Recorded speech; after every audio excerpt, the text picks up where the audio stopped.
Want to unlock the keys to search engine dominance in 2024? The 5th annual SEO Spring Training Conference returns April 3rd through 7th in Scottsdale, Arizona. Join hundreds of search engine marketers and leaders to get the latest strategies, tactics, and insights to boost your SEO success. Attend over 40 sessions on topics like advanced SEO techniques, AI optimization, local SEO, and more. And actual takeaways from renowned industry professionals leading the way in SEO innovation. And most importantly, connect and build relationships through networking events designed to foster career growth and strong community of marketing peers. Space is limited, so secure your spot today before tickets sell out. Visit SEOspringtraining.com to register and check out conference details. Level up your SEO skills in Scottsdale with SEO Spring Training 2024.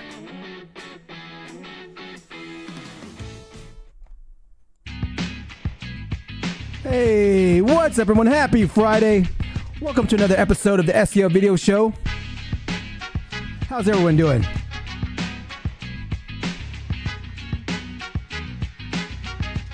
Don't be shy, guys. Let me know where you're watching from.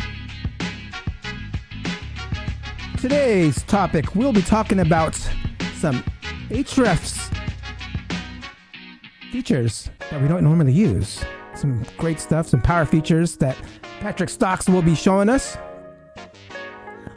I told him to share his screen if necessary, but he's gave me a list of a few things that we should be checking out and that we probably are not. So be sure to stay tuned.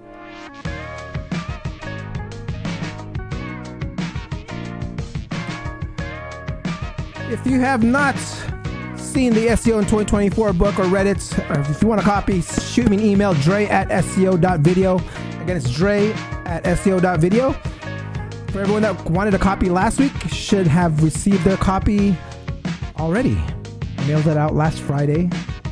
So I'll mail another batch out this Friday if you get to me as soon as possible. All right, dre@seo.video if you want a copy of the SEO in 2024 book.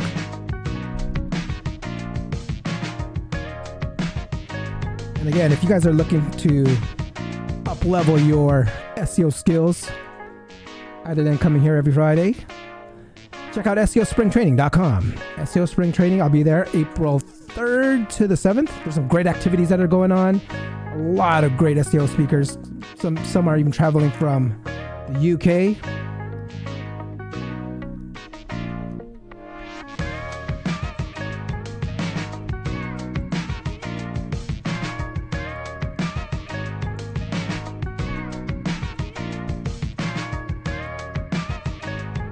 Stefan, my man. Oh, I see Patrick just logged in the back. Patrick, can you hear me okay? Yeah, I hear you fine. Okay, cool. You look good, sound good. So what I'm going to do is I'm going to go ahead and pretty much go say hi to everyone in the live chat. So everyone's right there right now. We have Carol from Seattle, Washington. And I go over about a few videos, about 4 videos in the very beginning. It takes about 8 minutes. So about 8 minutes after the hour, I'll introduce you into the show. Other than that, we got a bunch of people saying hi in the live chats. Oh yeah. If you're just tuning in, we got Patrick Stox in the back. And we'll be talking about some Ahrefs SEO secrets you should know.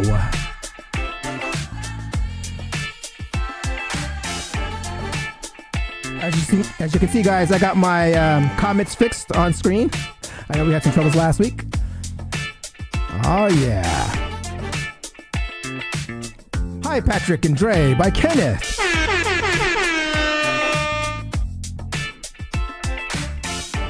Digging the music. Oh yeah, I love it. Yeah, it's that vibe. It's that kind of that funk, hip hop, kind of 90s.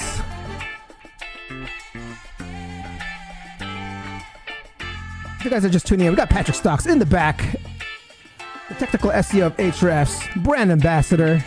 And we'll be talking about some secret features that you should be using in Ahrefs. Some great stuff that's going on.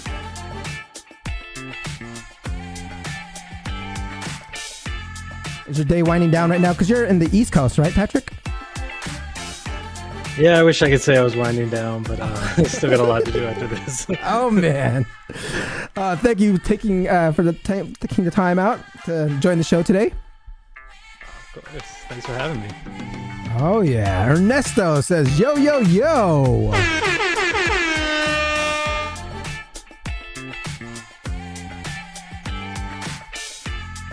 We got about 4 more minutes to go, guys. If you're in the live chat, be sure to say hi in the live chat. Get your questions ready. If you have any Ahrefs questions, I'm sure Patrick can answer all of them.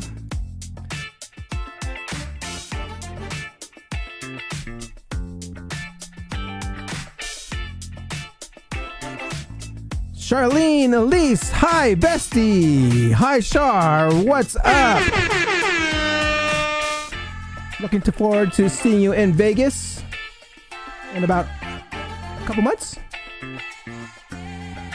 It's been a while since you've been alive. Thank you for coming by.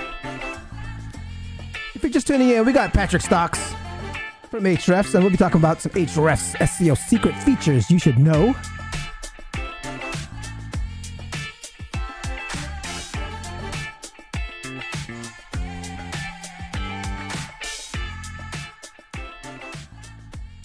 So are you actually a Ahrefs employee, or are you like a contractor for them? I'm an employee. Oh, nice. So you're the actual technical SEO person, brand ambassador, product advisor. I'm split. It's a ridiculously long title. I guess the product advisor is not common. Like, people think contractor, but no, I've been with Ahrefs for like 4+ years now, almost 4.5. Nice. Maddox says, happy Friday.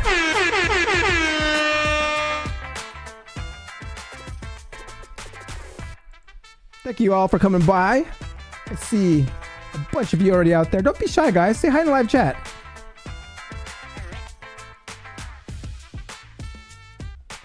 We got about 2.5 more minutes to go. We have Victor looking forward to Patrick's tips. Yes, sir. I'm looking forward to too. I told him to share his screen if needed, but if he can explain some things, describe things, and let us know. I'm here for y'all, so whatever y'all want. Oh, yeah.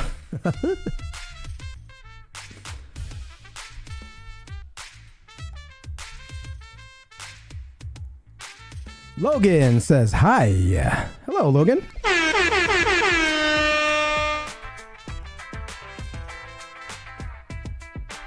Again, if you guys are just tuning in, we have Patrick Stox in the back, and we'll be talking about Ahrefs power features, secret features, whatever you want to call it, things that you probably don't use that should use.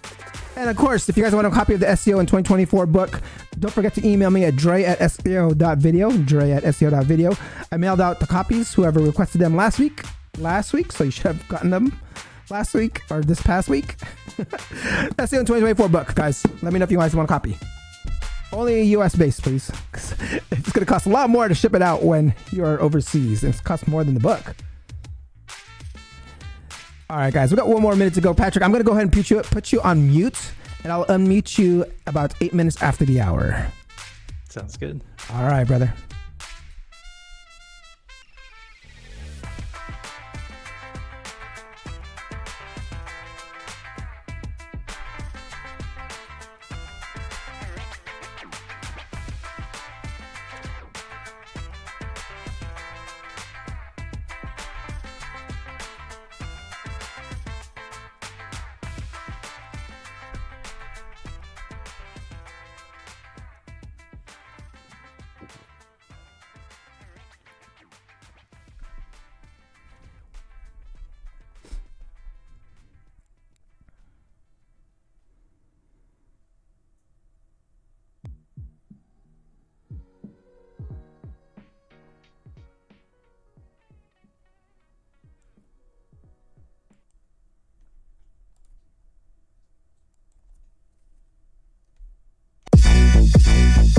Yeah. Hey, time to get it started, no delay, let's work.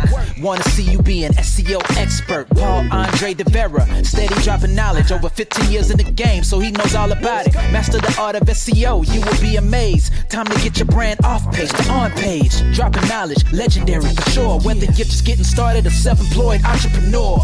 Yeah, let's go. Subscribe to the SEO Video Show. Hey, welcome to another episode of the SEO Video Show, where SEO is alive and fun. My name is Paul Andre De Vera. Rivera, aka Dre, and I curate SEO videos released within the past week into about 1-minute clips. My favorite part of the show is when I get to introduce my guest, and my guest this week is the one and only technical SEO at Ahrefs, Patrick Stox. Before we get started, let's say what's up to everyone in chat. I see Logan, Victor, Maddox, Shar, Fletcher, Ernesto, Kenneth, Carol, Stefan, Luther, Kobe. Hello, everyone. Don't forget to like, subscribe, and hit that notification bell. Now let's get on with the show. Hey Dre, what 2 things do SEO preschoolers have at lunch break? Cookies and link juice boxes! Ah!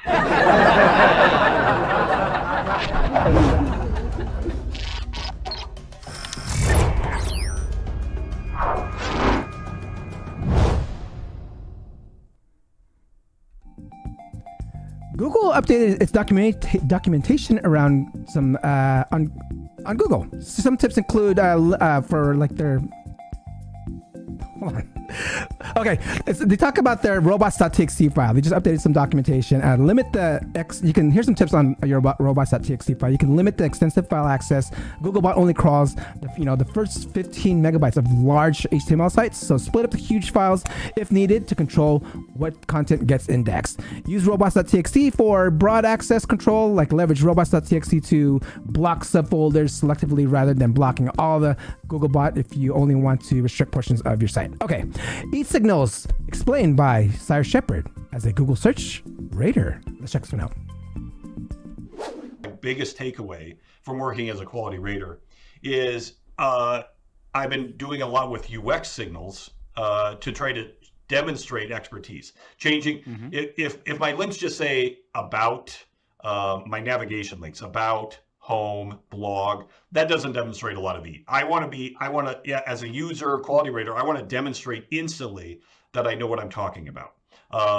So, for example, on my own blog, Zippy, I have, SEO, say something like SEO blog, research. If you're a law firm, practice areas. I want to see it. I want to see that all your articles and everything on that page demonstrates that you know what you're talking about with related links, your qualifications, looking at your footer, looking at your header, cruising around. Google Quality Rater Guidelines talk about looking at your about page very quickly. And I think it's important to note that Google says specifically what other people say about your site is more important than what you say about your site. That's kind of like the difference between external links and internal links. And sometimes you don't have a lot, but those internal links and those on-page signals, like the author bios and things like that, they are important, but they're not as important as what other people say about you. Okay. Yeah. Descriptive navigation has been a tactic I've been using, for some time. I mean, if you pass more link, you can pass more link values and juice with description navigation options. And also, don't forget the footer. Okay, the Cyrus SEO Video Show episode is filled with click-through rate knowledge bombs, so be sure to check that one out. How to determine helpful content on your website with Marie Haynes. Let's check this one out. A very high satisfaction rating for the thumbs up. You'll see this on Google's pages. They'll ask you, was this a good example? Was this a bad example? And that's something that they likely use in machine learning systems. That's how machine learning systems work, is you show them examples of good, helpful content, and you show them examples of not so helpful content. And then the system learns how to weigh all the different factors that it could consider to come up with something that's really good at predicting whether content is helpful or not. So Google does this themselves, and I think it's probably a good thing that we should be doing on our websites too, is just asking people, is this helpful? Do you find my content helpful? Because we know that's what Google wants to reward. Now, our baseline is at 75%. And this document has a 91% positive rating. So people like it. It's the top viewed page. It's ranking well. I don't think it's a coincidence. I don't think they're just babbling here. I think that Lizzie is actually trying to tell us something that do you have like an upvote type of thing on your websites? Let me know. I'm curious on how you actually determine if your content is helpful. But I know, like, if you want to like find what Google thinks is helpful and that you're not ranking for, you can always go to Google Search Console. You'll find keywords that rank without engagement, and then try clustering all those Google's Search Console keywords. I mean, this is an excellent way to identify like helpful gaps for creating new content. All right, awesome data sources for your content by Matt Diggity. Let's check this one out. Data, where do you find it? Google Dataset Search is a great resource for free datasets. It combines data from a number of different providers. Just search for a topic that's relevant to your website and find a suitable dataset. Kaggle is pretty dope as well. You can search for something like life expectancy data, and you can get a sense for how good the data is by how many times it's been downloaded and the relevant score. Then there's also government databases like data.gov with nearly 300,000 free datasets. So now that you got some data, now what? How do you turn numbers into content? Those are some great data sources for creating newsworthy content with digital PR. If you don't know, I've been learning a lot about digital PR with especially a new podcast I just started. If you want to check it out, go to youtube.com/magicpr. Data journalism is a new skill also that I'm trying to work at. So check this. The next video is out by Sam O. Shows us how to get more backlinks with free tools. Let's check this one out. We took the extra time to make our tool better than our competitors. And what that does is it gives us a unique angle for outreach when trying to steal backlinks from inferior tools. Let's put it into action for a Roth IRA calculator with the cool reverse Roth function. I'll start by going to Google and search for my target keyword. And then I'll copy some of the top URLs to a notepad.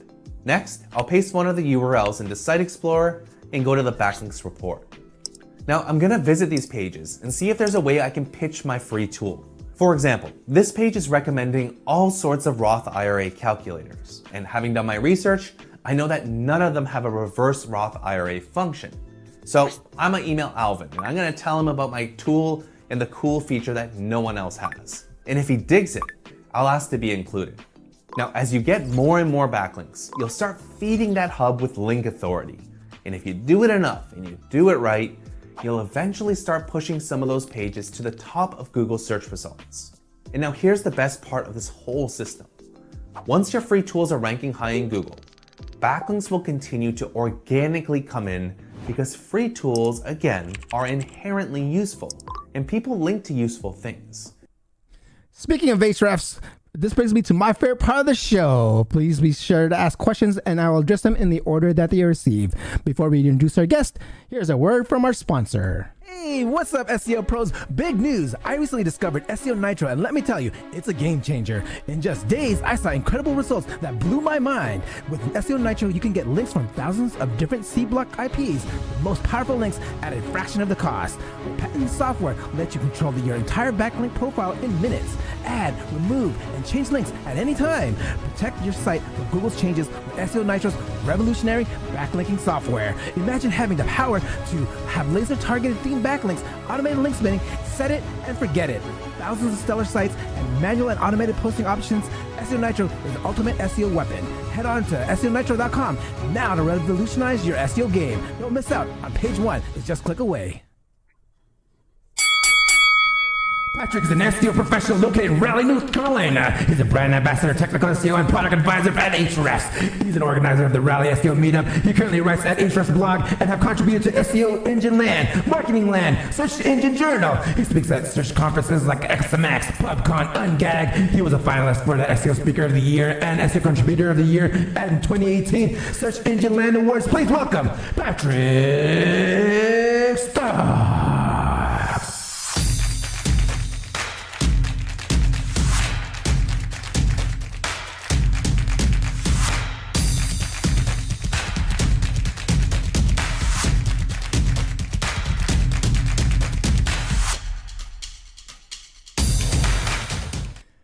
Patrick, my man, welcome to the show. Hey, how's it going? I wasn't expecting that intro video. That was awesome. Everyone, let's give a round of applause.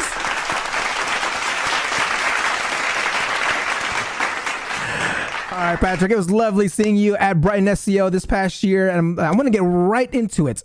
I want to go, if this is the first question I ask all my SEO professionals that get on here is in 1 minute or less, how does Patrick get ranking on page one of Google? Target something that no one else is targeting. There you have it. Target something else no one is happening. Hold on. Let's rewind this real quick. Hold on. Patrick, can you take us way back? How'd you first get into SEO? Oh man, I was a dev actually, and back then people asked the devs like, "How do I rank better?" and that kind of stuff. So that's the short version, I guess. Make it a little longer. It's been a long time. I was What year ago? dev/SEO freelancer. Started probably around 2005, Okay. 2004. Then I went in-house as a company as a dev. They actually had me switch to become an SEO, went back freelance with them and a few clients. I worked in-house at an agency. I've worked for one of the top companies in the world in-house when I was at IBM. And now I'm in tool side. So Love that. So kind of been everywhere. Yeah. So how'd you venture off into Ahrefs? So was it like a company that you just saw and wanted to just be a part of? I'm a fanboy, and like I always like building stuff. Again, the dev background. So I was kind of building some stuff internally at IBM, and I was like, why am I doing this for like one company when I could be out there like making every SEO's life easier? So it's kind of my goal. I want everyone to I want to give you all the answers. Love that. So, so some of the products that are like features, so you have a lot to do with the development with that. Like what's like the day in the life of like a product advisor? How do you like pitch new features into a product or, advise about that? Oh, we have a whole like process that we go through where basically, it's anything from, I've prototyped a few things actually, personally, and then but it basically all the ideas go in, we kind of vote and see like what has traction, then we look what resources are available, who can work on this, when we can work on it, and see if we can like get it in. But we have such a huge backlog of stuff that sometimes it takes a little while to get things through. Got that. Okay. Let's bring it back a little bit. I want to know like why SEO? What made you so interested about SEO? What was so cool about it that made you go like all in? To me, it's kind of like a game. It's like how do I beat these other sites? Yep. How do I beat my competitors? So, I think that really appealed to me. Love that. The competitive aspect is something I always myself love about SEO. It's like that page one is your leaderboard, and you're just trying to climb that and beat everyone else. It like remind me back of the old arcades when you would try to be in that top leaderboard, just be that top person. Yep. I love the gamification of the SEO. I'm curious now, like, how'd you actually learn it then? I read like everything. There wasn't a ton of like blogs or anything back then, but there were a lot of active forums, Webmaster World. Yep.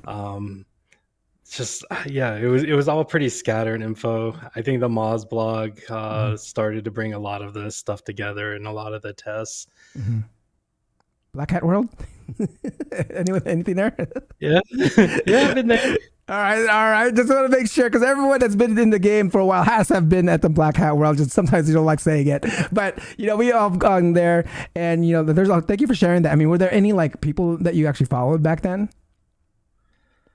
There were a ton. Rand Fishkin, obviously one of the big ones. Will Reynolds for many years. Dave Naylor. God, I'm trying to think. Like so many people. I even remember it was funny, Hamlet Batista, rest in peace. He used to write for the Moz blog. I think a lot of people don't realize that, but that was, I don't know, maybe like 07, 08. Nice. And I reconnected with him maybe in like 2015, 2016. And I was like, oh, I read your work. And he's like, what? You have? I read your work. And I'm like, oh, that's awesome. Love that. So like he did focus a lot on technical stuff, right? He was very technical, right? Mm-hmm. Yep. Love that. One of the few, I think he kind of bridged that gap for me of like, how can a dev actually like do this besides just building things to spam a bunch of links? Got it. Love that. I know. So you do the technical SEO for Ahrefs as well, right? So you're pretty much on the site crawling it. Are you using, Ahrefs itself to crawl it, or like anything else? Yeah. All right, so let's get into Ahrefs. Let's go. Everyone that came on today wants to learn about some cool features, some features that people are not using that you know are powerful. I mean, since you're like in the weeds of Ahrefs, I'm curious now. Like to start off, Ahrefs currently launched portfolios, right, for tracking entire sites. Can you kind of give us an overview of what this feature is and why it's useful? It is, I think, a game-changing feature, honestly. No one really has anything like it, but it's basically let me treat multiple pages or even multiple websites as one. So I think it's up to 10 different websites currently and up to 1,000 pages or paths. So my big use case for this, like when I was in-house at IBM, I would have loved to have had this because I could easily like segment by business unit. I might have some pages within a blog, some pages that are product pages, some service pages, and I want to be able to like compare all this stuff. Mm-hmm. Tim, our CMO, he had a use case of let me have authors. Let me basically make a portfolio for each and every author, and then I can see like how each one individually is performing.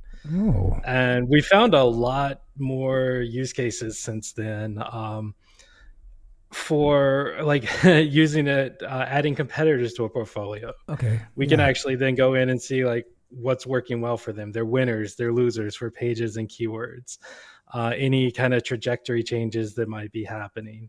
Mm-hmm. We recently used it for kind of a split test that we were running. So we added basically we were running a test on this group of pages. We just added them to a portfolio, and we don't have a feature for it yet, but I'm hoping to add like custom chart notes. Mm-hmm. That way someone can just mark and be like, this is when I started this test, and then you can kind of look like what happened after that. Interesting. And even I'm going to give one more actually, because I think honestly, this is kind of the future of rank tracking. Rank tracking in general or in the past has always been like, let me put in like one keyword per page, representative, kind of track the visibility performance of that. Well, we update all the keywords on a cycle inside Explorer anyway. So with a portfolio, you can just add the pages in there and track their overall performance. And that's like so much more powerful. Interesting. So like I can add like competitors pages and just kind of call it like all my competitors, like let's say products, like the same product that I have, and just add all their product pages in there and then try and can see how we compare and like see like, I mean, I'm trying to visualize like what insights can like stand out right away when I have that in front of me. I can show you. Oh, sure. You can screen share, right? Yeah, you can screen share out here. Let's see. Yeah. Let's see here. And I'll go ahead and cut to you. There you go. Okay. Can you see my screen? Yep, we sure can. That's the question I always have to ask, right? So like I have a portfolio here specifically for enterprise SEO tools. And we're still building out the functionality within a lot of the reports. Like the competitor stuff here doesn't work yet, but we'll get that. But even right now, like if I just want to see like what's working well for competitors, this is what I was saying is like by traffic, I've got keywords, I've got anything new that they've created that they're ranking for, loss that they're doing, and then I can like dig in further. Same with pages. So if I want to see, what new pages are on my competitor's website that are doing well, I can just be like, let's check. And here we go with like Botify with a 4xx error page. And so it's got a nice competitive monitoring aspect to it, I would say. Nice. And then let's see.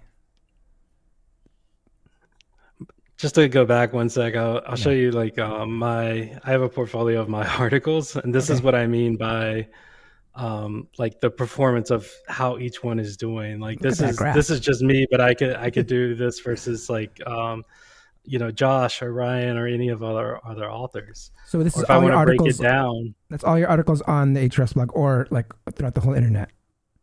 This is just the Ahrefs blog. Okay. But you could do that. Like I get to have the ones I wrote on like Search Engine Land or Search Engine Journal in here too. Because work for multiple websites. Mm. This is like I can easily see like what happened here. This PageRank article. I can tell you we made some changes. Samo actually did for one of his videos that I don't know if it's released yet.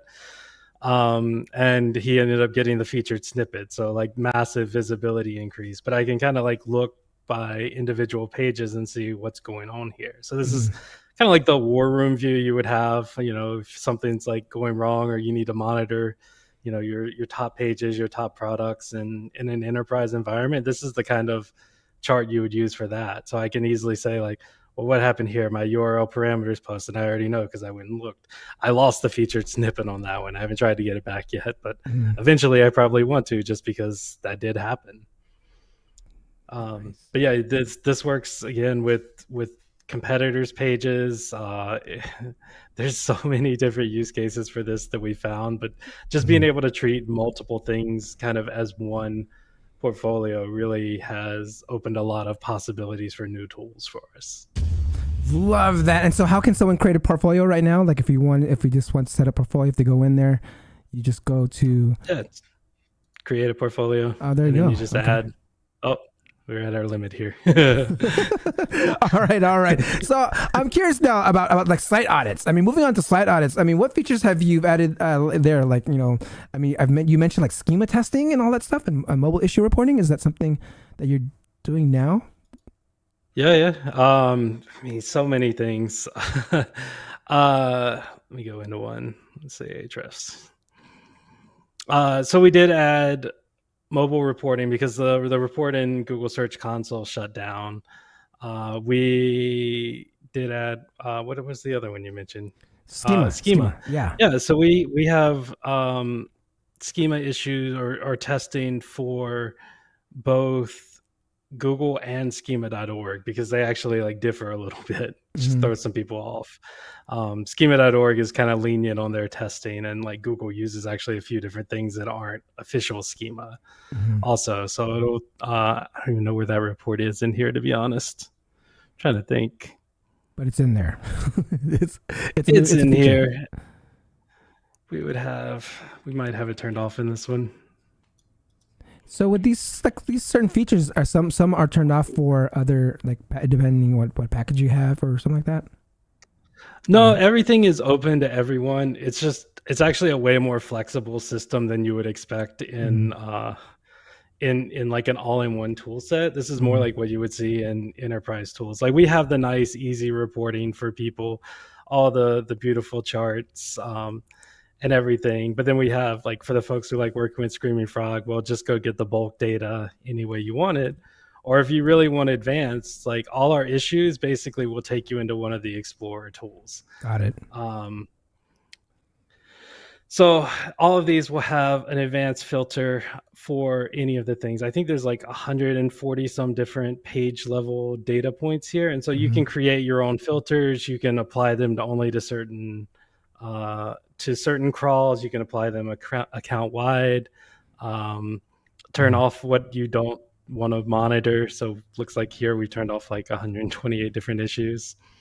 Oh, I got it.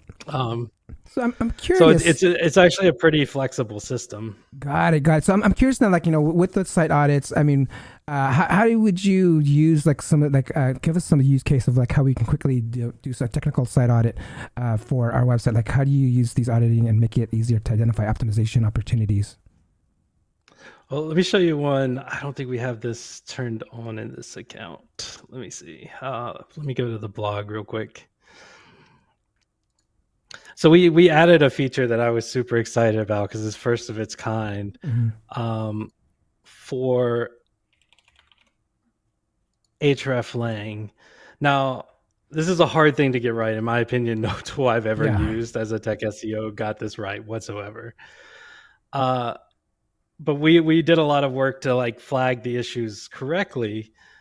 But then we made a visualization to also show people the issues very easily. So now we actually have an hreflang cluster visualization, which no one has had before. And so on this one, I can immediately see like everything is fine here from the EN to the ES page, but we got a problem here between this Chinese page and our other pages. Like these are not being referenced. So it's likely that we just created this Chinese page because we've done a lot of like work there recently, and we failed to do the hreflang tagging. And these graphs can get kind of complex. I don't know which ones would have this. It's been around a while. This probably has more, but it's probably the same issue that everything is like an issue with just the Chinese page. So we just need to go add the tagging to point to that. Oh, interesting. So it makes it really easy by visualizing it just like that. Yeah. Yeah. And it finds everything down here, like what the problem is. And yeah, exactly what I said. It's missing for this Chinese page. Like we don't even have a self-referencing tag there. So I guess we didn't add tagging at all to this page. Got it. Cool. I mean, but yeah, in general, all the stuff is like broken down, like depending on what you want. I don't know if we have, so we don't have Core Web Vitals on this one, but let me show you that report. Go back to Core Web Vitals. Who uses Core Web Vitals? We do, and we pull this directly from the PageSpeed Insights API, so we can easily see like how it's trending over time. So this is actually the kind of dashboard you might see at a big company. And we're kind of creating this for people pulling it in. So the Lighthouse and all this other stuff. And in any one you want to see, like you can click into, so I want to see the 14 that are classified with poor CLS, and here they are. Here's my list. Got it. Love it. So, okay, let's move on to another report. There's another report you mentioned when we were chatting was the opportunities reports. I mean, you optimized some great use cases for this. I mean, how exactly does this surface some quick win suggestions? It's basically predefined filters. It's things that we have seen. Like we consulted with all of our SEO team and said, like, these are the things that we kind of agree on that are going to move the needle. You know, go target featured snippets. If you're, in this case, position 2 to 8 for a term, there's a featured snippet there. You got a chance to be that snippet by rewriting like the main part. So that's what happened with the PageRank article I showed earlier. Sam went in, he rewrote what I had written, like basically the definition of a featured snippet, and he got the featured snippet. So we want to look at refreshing content. We want to look at implementing like redirects for pages that weren't redirected, that have links to them. So all this will take you into other reports. So this should go, best by links report, already sorted to 404, and boom, here's like some that we could potentially redirect, and like all the domains and pages that are linking to them. Interesting. So it's literally just experience. We've got a few more things coming in here, but all this is things that we just think you might want to do. Find your competitors' links, go after unlinked brand mentions, add internal links. So this is inside audit too. Actually, I'm curious, is there like a list of factors and metrics that that you base all this stuff on, that we can kind of like see like, okay, we that we can like pull in more opportunities or anything like that? Well, we hope to be able to let you create your own custom opportunities. But if you have ideas for things you want to see, let us know. Because right now, these are the ones that like I said, the ones we think will move the difference. And it basically just goes into the other reports, already has predefined things, and shows you your opportunities. It's, if anyone's brand new to SEO, I'm going to tell them, go here and start like doing things, because you're going to have success, rather than let me go write 800 missing meta descriptions. I mean, no one wants to do that. It's not going to have an impact. But that's what happens a lot of times with newer SEOs, is they're like, I need to like fix this missing thing, and that's the most important thing. And we're just trying to be like, no, don't do that. Like, do these things, because these things are going to work. Like, if you do these things, you will see success. Got it. So I mean, like, I was kind of referring to like, there's like, someone always say the standards, like there's 200 ranking factors or blah blah blah. I mean, there's like probably tons of thousands of them, but I mean, so like based on like those like top factors, this is where this kind of pulls this in. I mean, you can argue 200 factors all you want. 99% of it comes back to content or links. Like, write better content, get links, whether that's internal, external, and like that for most people, that is what's going to be successful for them. Got it. Okay, let's move on to the page inspect. You mentioned like the page inspect provides a page change history over time. I mean, what key content insights can you unlock with this? It's mostly for research purposes, I would say. So here we have, I guess we haven't rendered this, but or maybe we did. Let's see. We have raw, like the raw HTML. We have rendered HTML, and we have full change history. So this actually was rendered. Basically, I can use this to say between any two dates, like what was changed. Oh, okay. So if I go back here to like September, I can see exactly what we've changed on our homepage, and it should be highlighted, which we've changed a lot. Oh, interesting. But on text, that might be easier to see kind of what changes we or a competitor have made. So one of the ways that I like using this personally is I'll go look and say like, okay, we dropped like 3 positions for this term. What happened? And then I can go to page inspect for the competitors and say like, maybe they added a paragraph about this thing. Maybe they rewrote that section and got the featured snippet instead. So it can really be used as that kind of intelligence tool to really tell you like what is going on. Besides like, you view the links, you can view that kind of stuff, but like there hasn't really been anything to show you the content changes of these pages before. We're using it in other reports too. Like I think on the backlinks report, we'll actually highlight like where these are on the page, like where it's being linked to. And I'm hoping to bring something like this to site audit too, so that like we'll have an error, you click this and then it flags exactly where it is. It's probably one of our biggest like support requests is someone will see a link that's just like / and then they don't recognize that is, a link to the page with something else. Got it.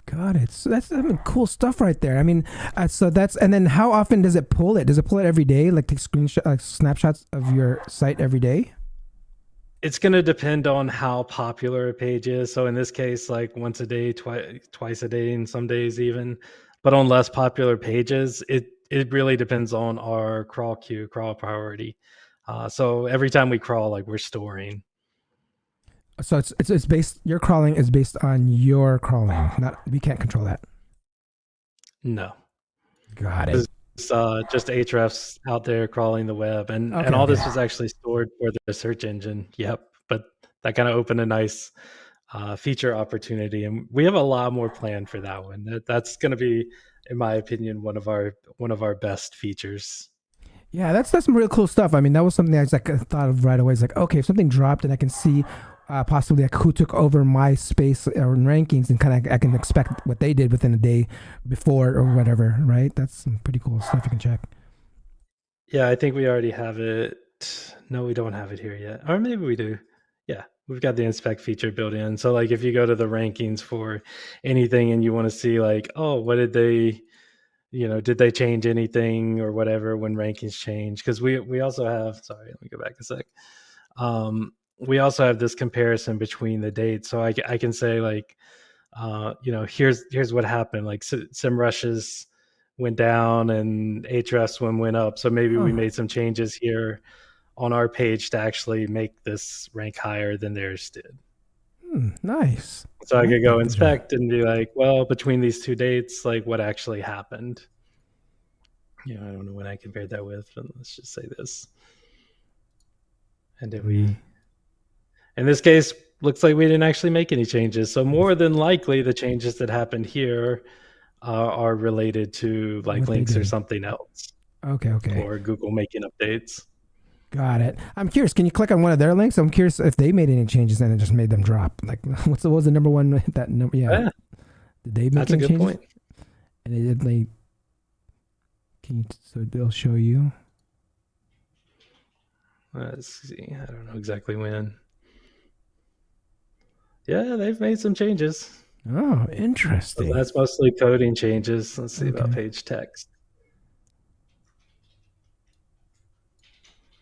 Maybe a few things on the page text as well. Mm-hmm.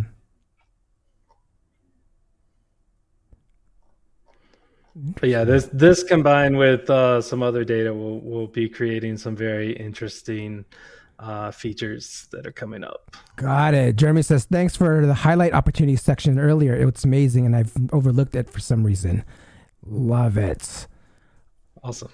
All right. So now let's go into we have a few more features I want to kind of cover. We have you have the Google Search Console integrations, right? How about integrating with the Google Search Console? What does it provide access to, and how can SEOs leverage features like cannibalization data? one here, we have it on the dashboard. I'm not going to click that because I don't really want people to see our GSC data. Okay. And I'm trying to think of one I can show in Rank Tracker. Let me show, actually.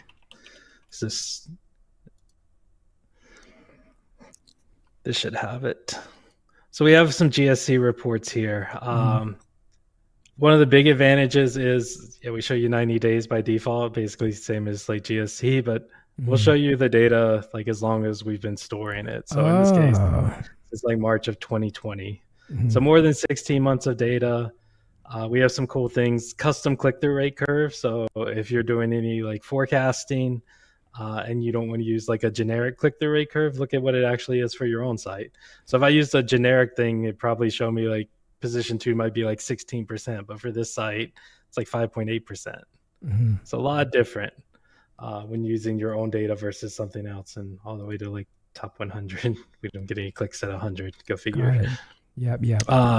For the cannibalization, sort of, you can basically look and see, I don't know if you've done this in GSC, but it's an annoying user experience. Like you got to click into a keyword and then switch the tab to the pages tab. Yep. To be able to see what pages they are. So here we've just like, here are the pages that this showed for. Oh, so you just put it like right there, right when you click on it, right down. Yeah. Super easy. So you could find cannibalization issues here. I don't know. Yeah, that's probably a decent use case for it. Got it. But in general, it's just to make it easier. And we have a pages report coming too that'll be similar, like, and then click down and like, here's all the keywords for that page, rather than the like weird tab switch thing you have to do in GSC. Love it. Okay, now let's go on to Market Explorer and like the reporting tools. I mean, I know you talked about some competitive research. I mean, we can use this, for competitive research. Demonstrate a few key cases for Market Explorer. Comparing pages and site structure. Yeah, I'm going to use this one again. Market Explorer. I think that's this, right? The organic competitors. Yeah. That's what you're talking about there. Yeah, when you can compare. Yeah, basically auto-define like who your main competitors are. Nice visualization of that. You can add custom competitors here if you want to change it. The big, I think, innovation here is because we have all this historical data. I can say like, let me look back 6 months and see how the market changed. Okay. And as far as I know, like there's not another tool that will let you do that. So you can see how each one has shifted. A couple of these have like, this is backtrack a little. This one gained a little ground, backtracked a little. Looks like maybe some improvements over here. And how far back did you go on this competitive data? Like how far? I think we can go back to like 2015 even. Oh, nice. Not 100% sure. Let's see.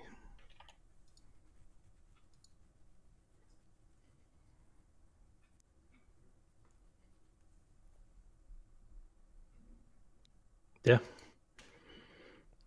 But most people are probably going to want like previous months, previous years. Yeah. I think we started storing data for rankings and stuff in, I wanted to say June 2015. So probably at least that far back. Got it. Okay, that's some pretty cool stuff. I actually like the inspect one better. Well, I mean, if you're doing more like really checking, see what they actually did. But I mean, I guess this one is also more of like really understanding the markets, seeing how people move, and kind of getting that research. Love that. This is like for executives, that nice visual to say like, this is how my market is changing. My competitor's beating us. I need you to like green light these 3 projects. Yeah, give me some money. Look where we're at. Give me money. Look at this graph. All right. Okay. Let's go into Web Explorer capabilities. I mean, what can you explore with Web Explorer that other tools don't allow? I know you mentioned this within our chat and Slack. I think this is another one that it's probably one of our least used tools, and it's probably our fault because like using and or not great. We're probably going to change this to the same system we have inside audit, but we did provide some nice examples here for people of what to do. This is another one that since we started storing all the content for Yep, you can see right here, powered by Yep. This opened new possibilities. That's our search engine. Oh. Yep.com. Oh. How's that going? Well, you can tell me about if later. you Let's talk about Web Explorer first. Okay. Yeah. If you ever used like Scrapebox back in the day, you've probably been around long enough. Yeah. You would enter like footprints to find different things. This Ah. basically allows you to do that, but instead of having to scrape everything, like we've already got all the data. So you just have to kind of use that footprint and also mix it with like Ahrefs data, which we don't have a ton in here yet, but there's a rework coming that's going to add a lot more data points and a lot more use cases. But even now, like if I want to see, sponsorship and scholarship opportunities in robotics, like it's just going to fill this out. It's going to go out there and be like, this is basically what it's searching for is it wants pages with the title having robotics in it that mention sponsorships or scholarships or alumni discounts or student discounts. And it's basically looking at our entire database for that. Got it. So this is not a fast tool. I don't think it'll ever be a fast tool because we are literally going through the code, the text for like everything on the web. Basically. I mean, how long would it take? I mean, is that something? It's usually just a few seconds. There we go. I got 512,446 pages off of that. Okay, from that query. I'm curious. So this is scraping data that you've stored. So like, something I used Scrapebox for was like finding expired profiles or something like that. Like, you kind of, you put in a bunch of you kind of scrape people's profiles and you kind of see if they're still alive. I mean, is this something that this can do? We don't have the data point yet for HTTP status codes, but that's coming. That's it's going to open a bunch of possibilities. Here's one.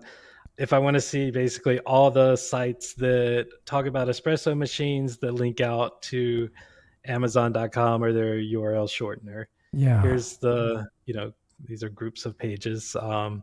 But yeah, basically there's going to be like 16,000 some espresso pages. More than that, because I got this as like one per domain.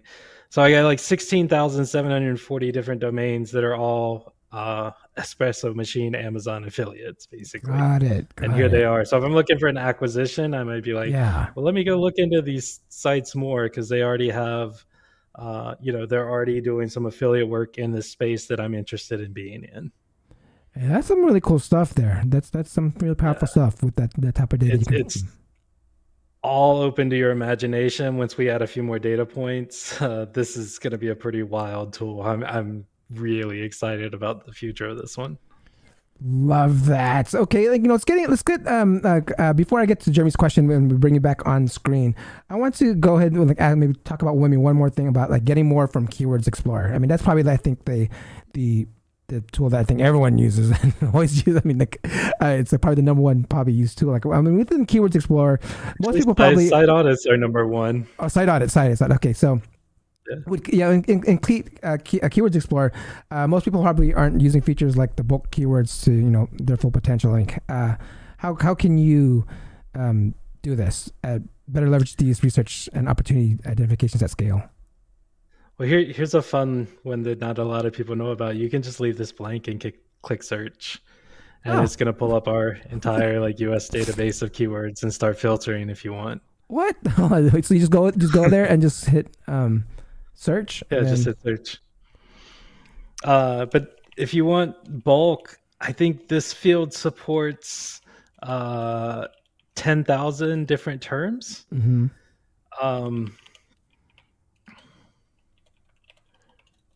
Type in a few here.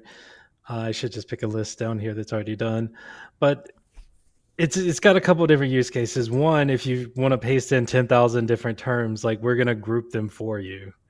So we're going to cluster them. Obviously these are all different things. But all of our clustering options kind of work with whatever you put in there. So 10,000 terms clustered pretty much instantly. A lot of the tools you're going to be waiting like minutes, potentially even hours amount of terms. Oh, so you're clustering things. Okay. But the research part works, I think, with up to 10 starting terms also. So you don't have to just enter one here and start your search. Like you can enter up to 10 different things that you want to explore. And then like all these reports actually work with those. And your clustering algorithm, I mean, is there a certain algorithm that you're using to cluster the keywords? I mean, I know like other clustering tools have different types of ways they cluster. How is Ahrefs clustering? Yeah, we have two methods. So the cluster by terms would be a typical like natural language processing, like pretty basic term level clustering. The parent topic is based on the top ranking site. So whatever the top ranking site is there, we consider that a cluster. Interesting. We have talked about many times doing the SERP semantic clustering, but that's actually very similar to what parent topic is already doing. If you saw earlier, probably not because I didn't point it out, but on the SERP comparison report, we actually do have like the SERP similarity. So we could potentially add that way. But at some point, like there's one more way we talked about doing it as well. But at some point, it's like, do users need 4 different ways of doing clustering? And the answer is probably not. Yeah. Makes sense. All right. Some great stuff there. Excellent! So I'll show you a little thing. I don't think people click these reports, the traffic share by domain and page, but these are really useful. This is actually the like average click-through rate for these. So if I do this, actually, let me do this with one term, with coffee. This is we model click-through rate curves individually for keywords when we have enough data. Oh, interesting. So instead of like a generic curve, we do have a generic curve when we don't have enough data. But instead of a generic curve where we have enough data, we're like, yeah, this one's 49%, this one's 26%. If I switch this back to, let's say, espresso, 86% click this link on Wikipedia for espresso.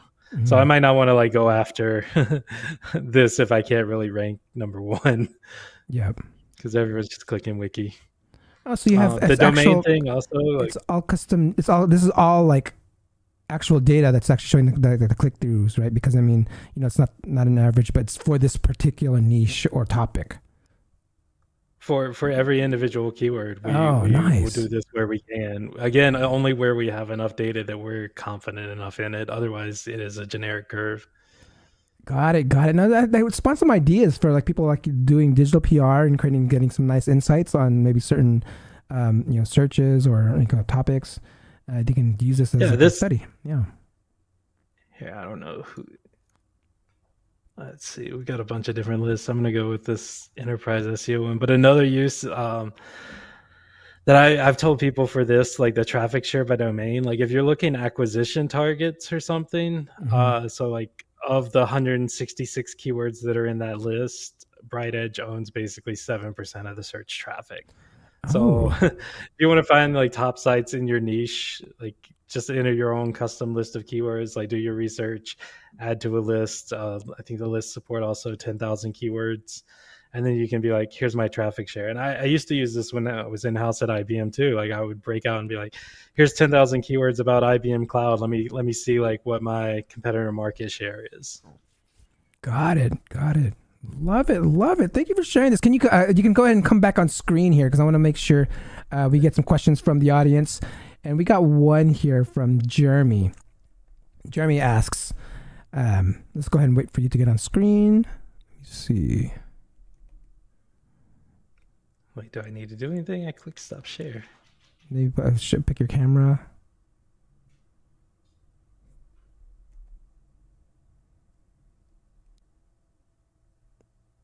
Are you there? I'm here, yeah. Okay. There's stop sharing. Is there a way you can like should I reconnect? Sure. You can reconnect. Right. Just reconnect and come back on. All right, guys. Oh, there you go. All right. Back. So what did you do? Reconnect. Oh, that was fast. Okay, so Jeremy asks, what is it like to work at Ahrefs? Being able to just geek out all day in Ahrefs sounds pretty amazing. Yeah, it's awesome company, awesome people. I don't know what more I could say. Like, it really is great.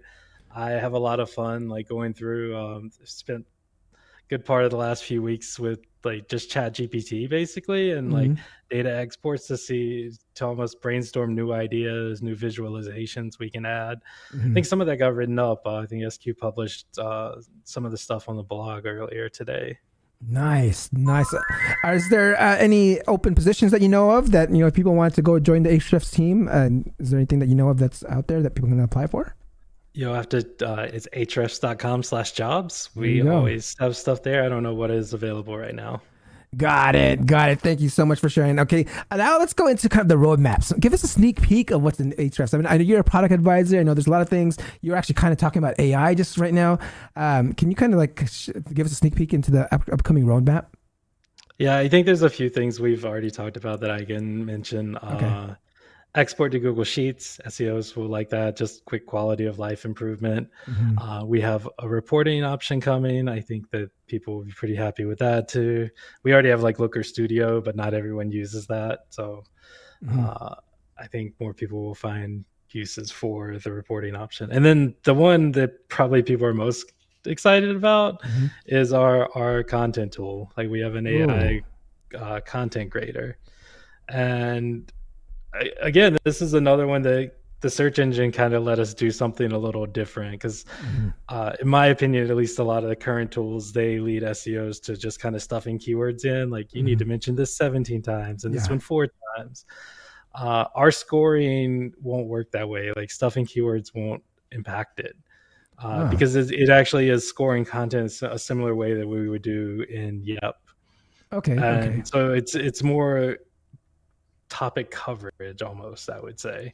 Got it. So you're really going to have to expand on those individual points, not just add this keyword 10 times. Yeah, more like entities than keywords, right? So kind of really expanding on these covers and really having that topical authority and mapped out. So love that. So when will we expect that to come out? I don't have the exact timeline. It's already a beta version is on our test server. I was playing with it yesterday. So nice. I'm hoping maybe next month, but could be a little longer. All right, we're at time right now, so I want to go ahead and see if there's anyone can sneak in a question before I ask my last question to Patrick. I'll go ahead and sneak it in, but this is the last question I ask all my SEO professionals that come on here. If someone wants to get into the SEO industry, become an SEO professional, what would your advice be to them? Do it. I think there's a lot of opportunity. I know a lot of people are like, SEO is dead and ChatGPT is going to kill it. No, we're going to be around a while. If you can be optimizing for the chat engines, if nothing else. Yep. Love that. All right. So I didn't see any questions come in. So for this episode to feel complete for you, how can people get a hold of you? Any last thoughts? You can get a hold of me on Twitter, LinkedIn. I'm pretty available. Last thoughts, just thank you for having me. It's fun. Love it. What's your Twitter and LinkedIn, just so everyone knows? It's at Patrick Stox or linkedin.com/in/Patrick Stox. All right. Patrick, can you hold on for one quick second while I sign off here? Just hold on for one quick second. Sure. All right, guys, that concludes another episode of the SEO Video Show. Don't forget to like, subscribe, and hit that notification bell. And visit our sponsors. Go to SEOspringtraining.com and SEOnitro.com. Until next time, I will see you next week. Peace out. Thank you for watching. Hope you come back next week. Make sure to subscribe. You don't want to miss a thing. Hope you learn something new, cause the vibe is incredible. From the special SEO professionals, SEO Video Show. Let's work. Want to see you be an SEO expert. Paul Andre De Vera helping you step it up. No delay right now. Time to level up. Hey, thank you so much for watching. Make sure to subscribe. Woo!